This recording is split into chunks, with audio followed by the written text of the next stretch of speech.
জয় শ্রীকৃষ্ণ।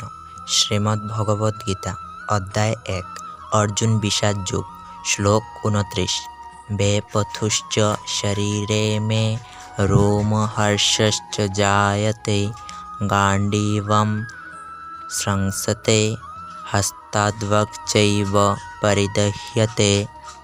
অর্থাৎ আমার সর্বশরীর কম্পিত ও রোমাঞ্চিত হচ্ছে, আমার হাত থেকে গাণ্ডীব খসে পড়ছে এবং ত্বক যেন জ্বলে যাচ্ছে।